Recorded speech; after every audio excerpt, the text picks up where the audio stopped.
I have given the doctors in Nairobi 12 hours to show up in our hospitals. Those who want to continue working with the County of Nairobi have 12 hours to show up in our hospitals, because the mandate I have is to ensure that I provide health care to the people of Nairobi. The only concession we can give is if there's that early morning meeting, and then we start at 9 a.m. I want to thank sincerely some of the consultants, some of the medical officers, and even our local doctors and nurses in our facilities who have continued, despite pressure, have continued to give much needed health services to our people.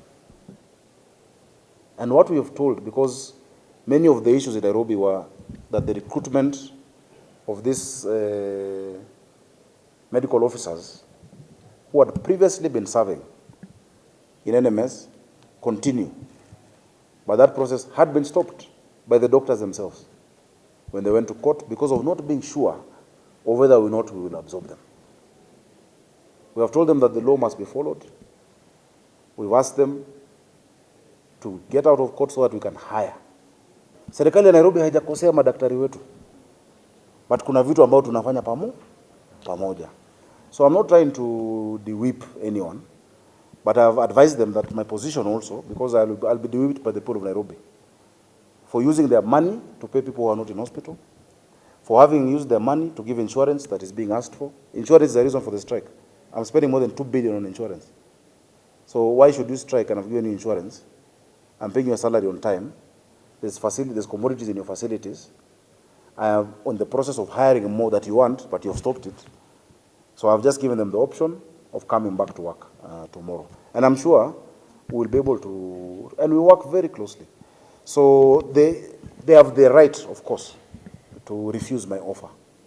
But I've given them an offer, remembering we're in a recruitment process. The goodwill I've extended, how it is responded to, determines how we move forward. That's as simple as it is. But I will not negotiate like a deck of cards the lives of Nairobians. Apart from the issues that relate to another employer that I cannot guarantee you, and I have no contract with you to provide interns. I have no contract with you to provide what national government must provide, but I have a contract with you to pay you on time, to make sure you have the right staffing, and if I provided everything that is due to you, and you choose not to go to work, then you're absconding duty. It's as simple as that. And many of them want these jobs, they themselves.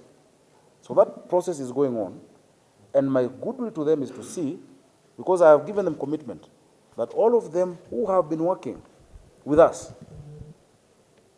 in fact, will all be absorbed. That is my commitment, and that's what I've asked the County Public Service Board to do. Of course, I don't direct the board, but they understand that if you had been there internally, our policy as a county for all recruitment is first priority is given to those who are serving internally.